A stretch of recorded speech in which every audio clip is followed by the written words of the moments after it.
A quiet wooded path in Kansas City, Missouri, April 2001. Among the leaves and brush, a passerby notices something unusual.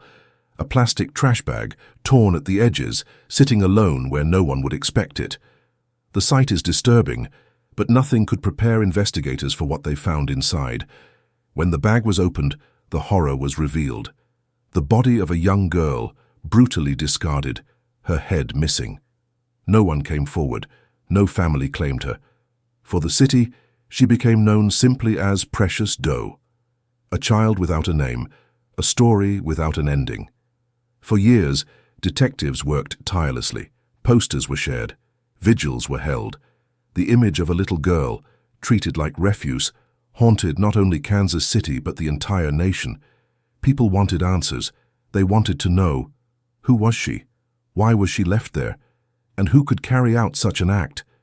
It would take nearly 4 years before DNA testing gave her back her name, Erica Green, a 4-year-old from Oklahoma.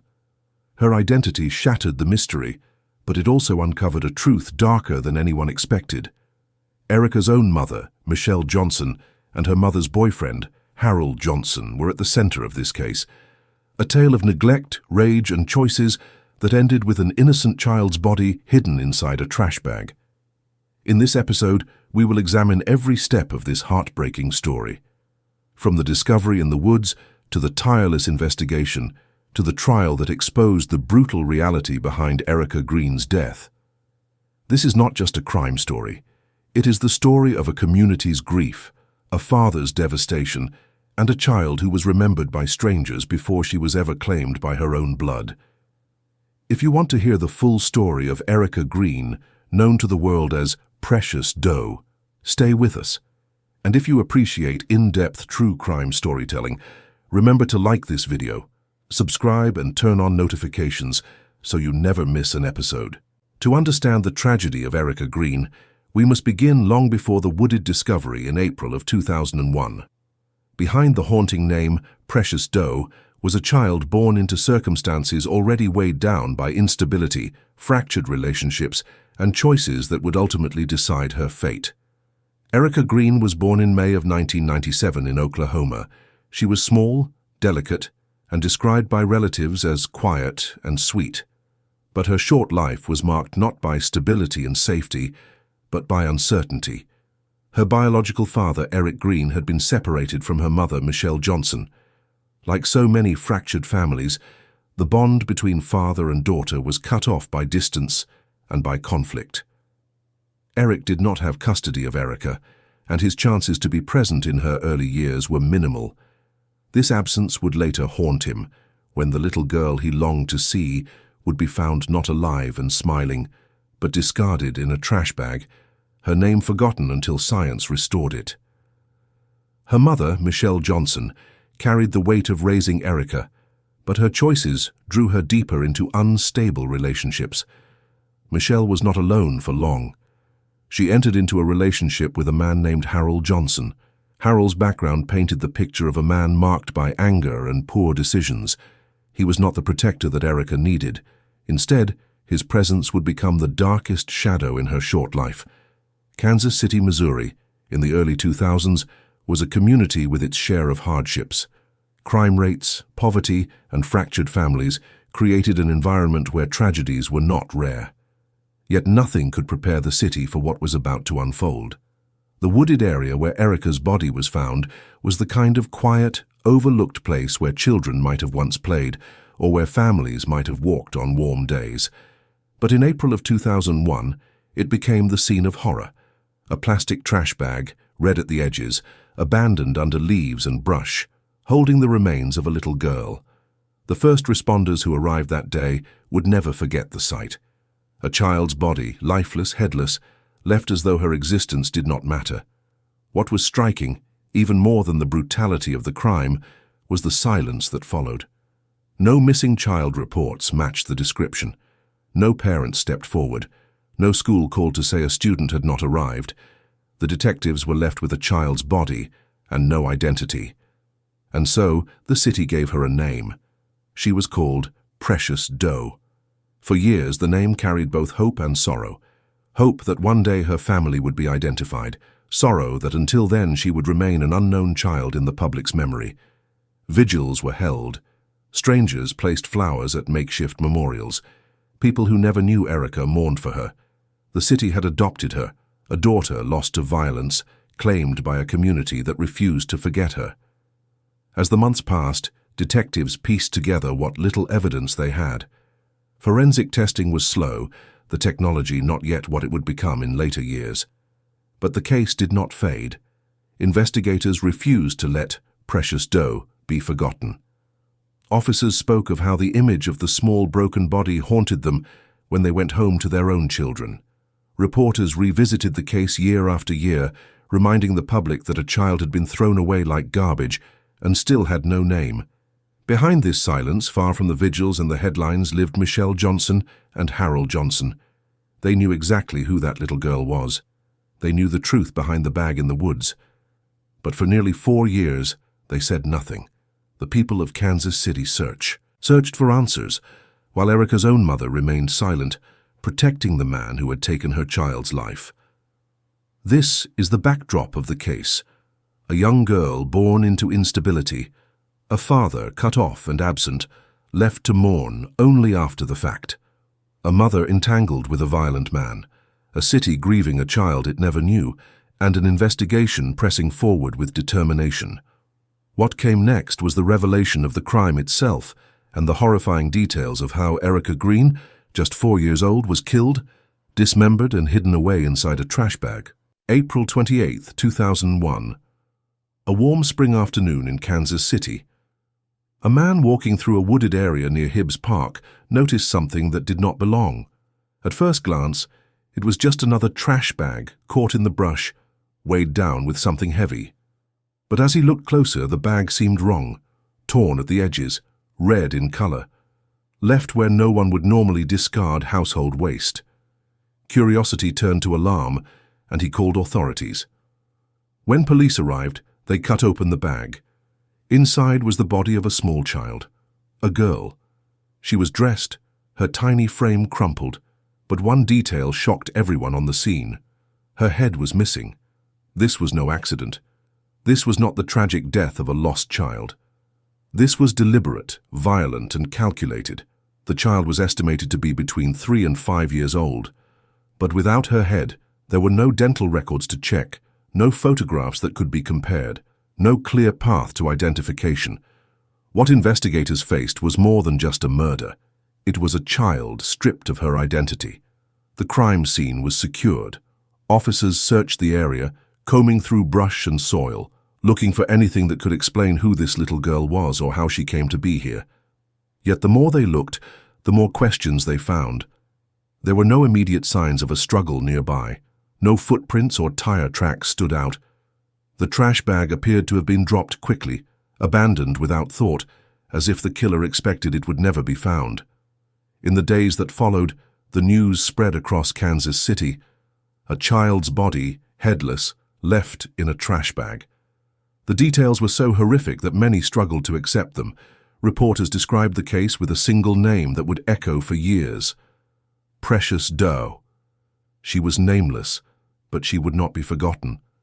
The community responded with heartbreak and anger.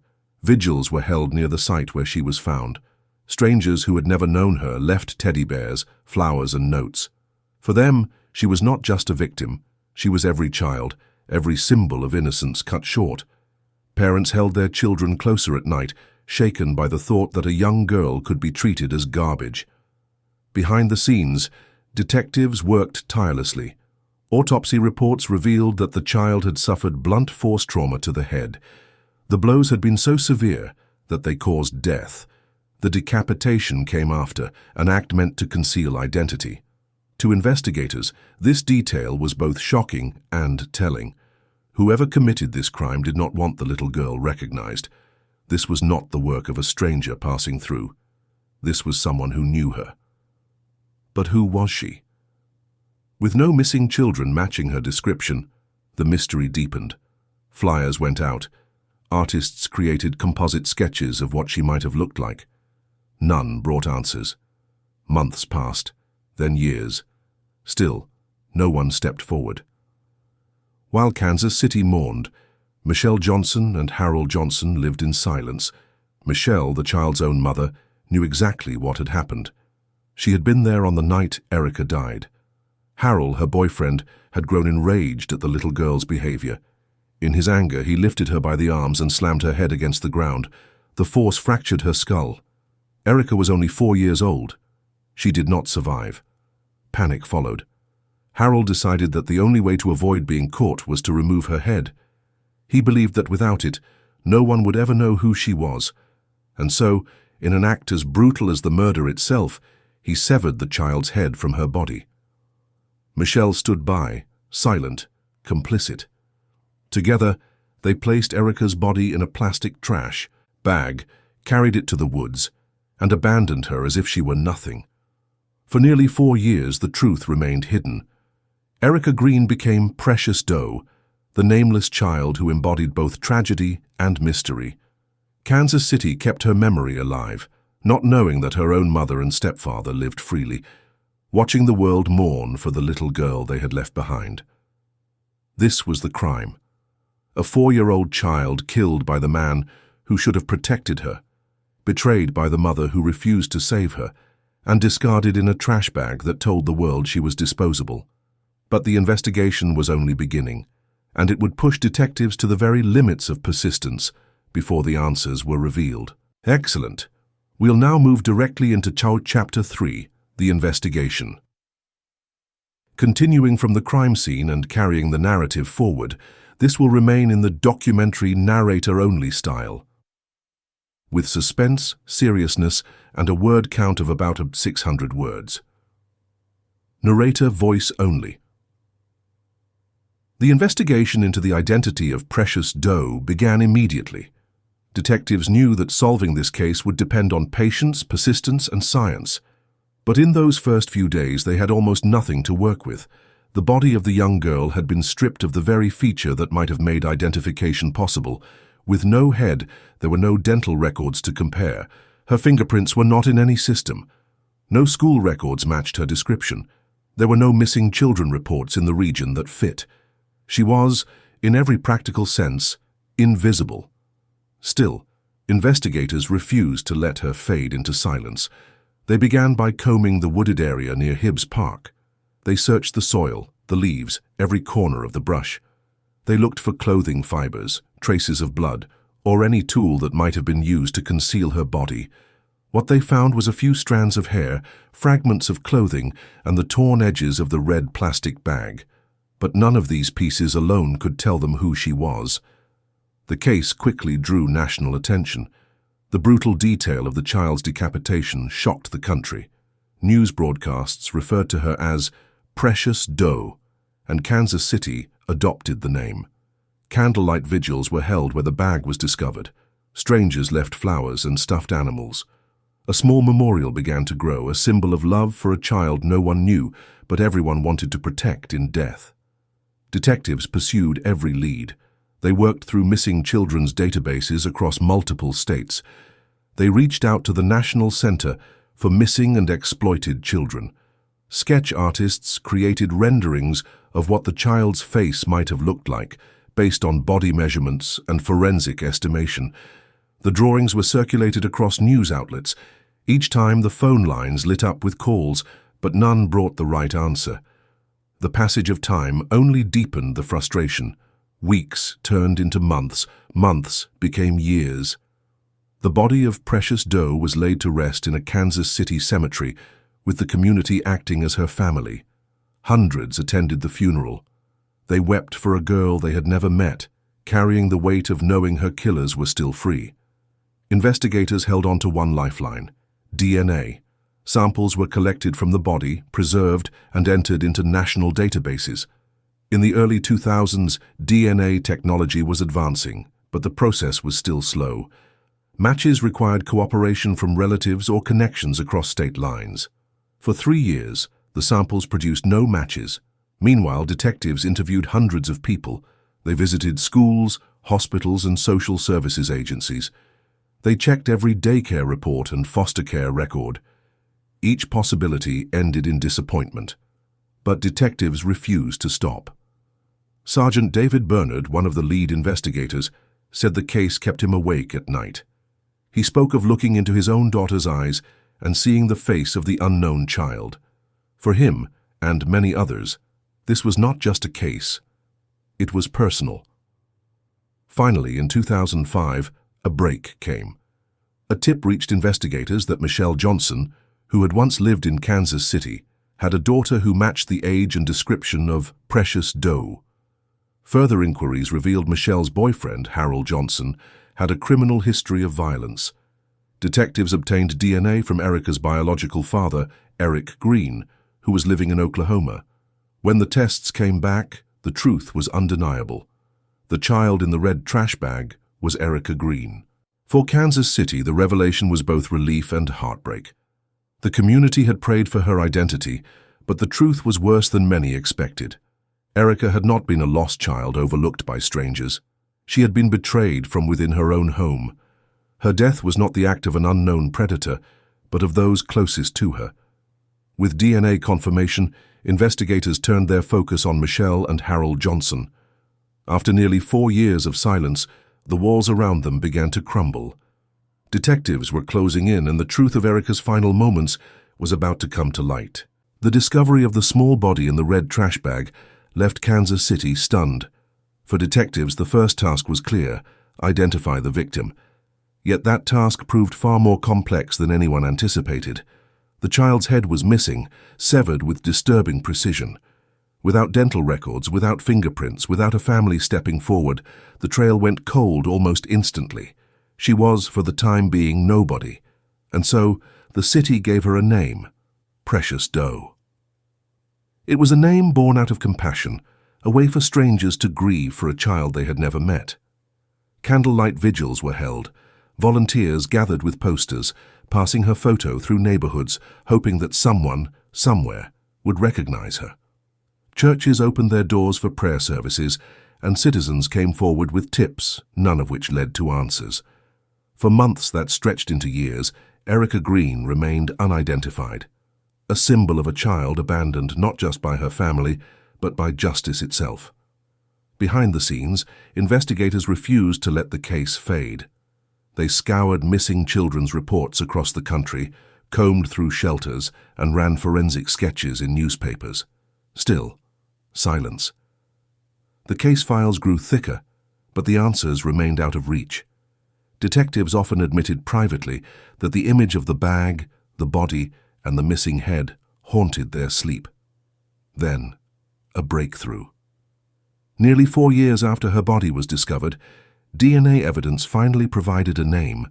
The girl the city had mourned as Precious Doe was Erica Michelle Green, just 4 years old, born in Oklahoma. And with that name came the devastating truth. Erica had not been kidnapped by a stranger. She had not been lost in the system. She had been killed by the very people who were supposed to protect her: her mother, Michelle Johnson, and Michelle's boyfriend, Harold Johnson. The story that emerged was unbearable.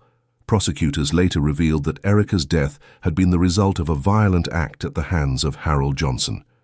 Reports indicated that during an argument, he kicked Erica in the head, causing fatal injuries. But instead of rushing her to a hospital, instead of seeking help, the adults in her life made a chilling decision.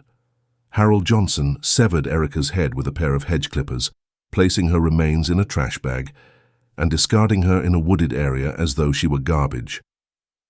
When this truth came out, Kansas City's grief turned to outrage. The community that had cared for Precious Doe in death now had to grapple with the fact that in life she had been betrayed by her own blood. Strangers had mourned her more fiercely than those bound to her by family. At the trial, prosecutors laid out the details with methodical clarity. Witnesses described the shocking lack of remorse shown by Harold Johnson. Erica's mother, Michelle, stood accused of allowing it to happen, of failing to protect her child. The jury listened, horrified. The weight of the crime was undeniable. Harold Johnson was sentenced to life in prison without parole. Michelle Johnson received a 25-year sentence for her role in the crime. For Kansas City, the verdict brought a measure of closure but not comfort. A small girl, only 4 years old, had endured more pain and neglect than most could imagine. She had been voiceless in life, nameless in death, but remembered in a way that ensured she would never be forgotten. The name Precious Doe remained carved into the community's memory, not as a case file, not as a headline, but as a reminder of how fragile innocence can be and how deeply a city can mourn a child who was never theirs. The wooded path where her body was found would never look the same. For those who walked there, the silence of the trees carried a weight, a reminder of April 2001, a reminder of a little girl whose story began in a trash bag, but who ended as a symbol of community grief and the desperate need for justice. The revelation of Erica Green's identity marked the beginning of another painful chapter.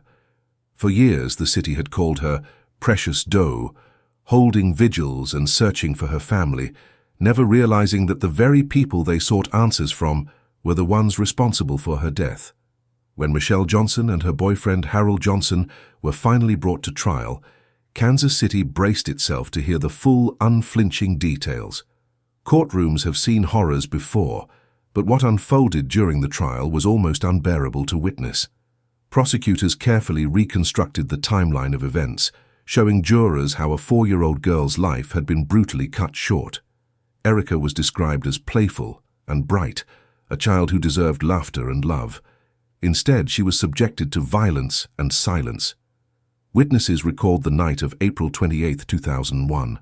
Harold Johnson, already known for violent tendencies, lashed out at Erica in a fit of rage. The fatal blow came from a kick to her head. The impact left the little girl unconscious, possibly fighting for life. Yet, no call was made to paramedics, no rush to the emergency room. Instead, Erica lay dying in the home of the very people she trusted most. What came after defied comprehension. Harold Johnson admitted to severing her head with hedge clippers, an act that shocked even seasoned investigators. Erica's remains were stuffed into black trash bags and abandoned in a wooded Kansas City neighborhood. For days, animals had disturbed the site, spreading evidence and deepening the brutality of what police would uncover. Inside the courtroom, jurors sat in silence as photos of the crime scene were displayed. Some cried openly, others looked away. The prosecution painted Harold Johnson as a man consumed by cruelty and indifference. They described Michelle Johnson as equally complicit, choosing silence and protection of her partner over the life of her daughter. The defense tried in vain to lessen the gravity of their clients' roles, but there was no escaping the weight of the evidence. DNA, confessions, and the timeline all pointed to the same horrifying truth. Erica's death was no accident. It was the result of deliberate choices, driven by anger and compounded by neglect. In 2008, the verdict was delivered. Harold Johnson was sentenced to life in prison without the possibility of parole. Michelle Johnson, Erica's mother, received a 25-year sentence for her part in the crime.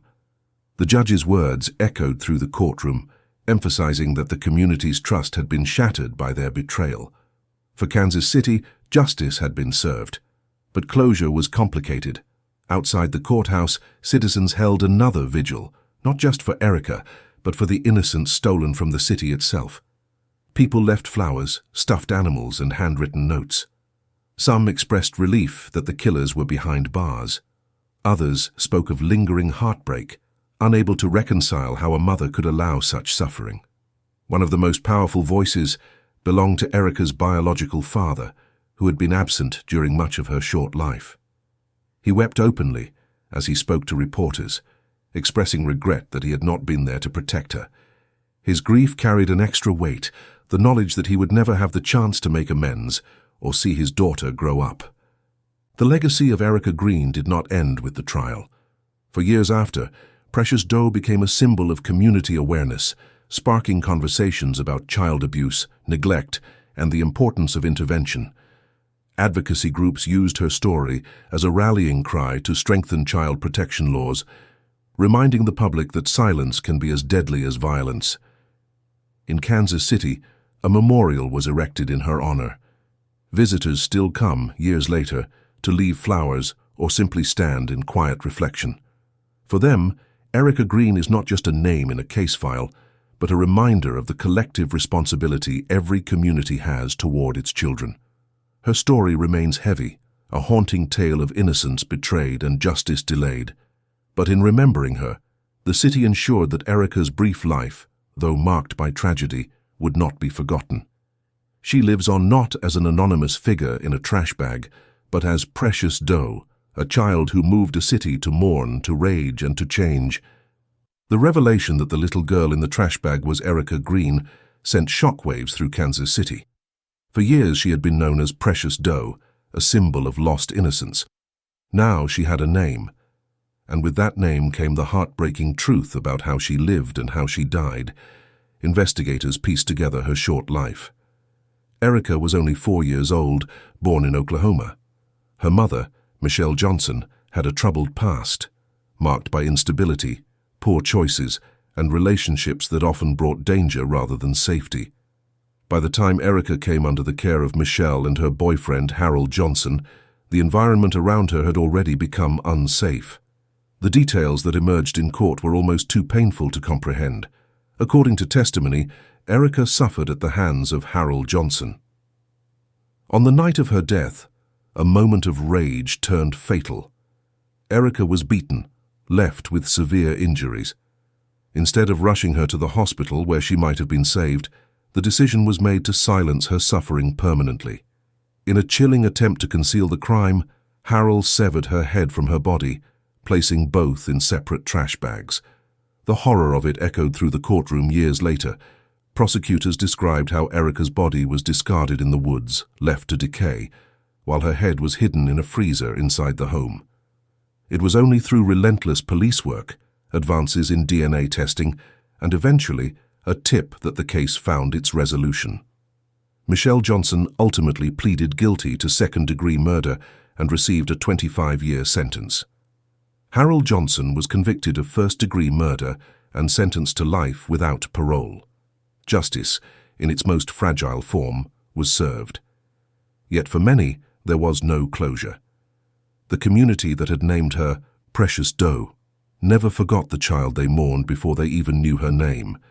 Candlelight vigils had been held for her, strangers left flowers where her body was found, and countless voices demanded answers.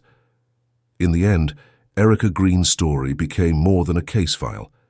It was a reminder of the fragility of childhood, the devastation caused by abuse, and the responsibility of communities to protect the most vulnerable. Even now, her memory lingers in Kansas City, a little girl once faceless and nameless, who became the symbol of innocence lost and the face of justice fought for against all odds.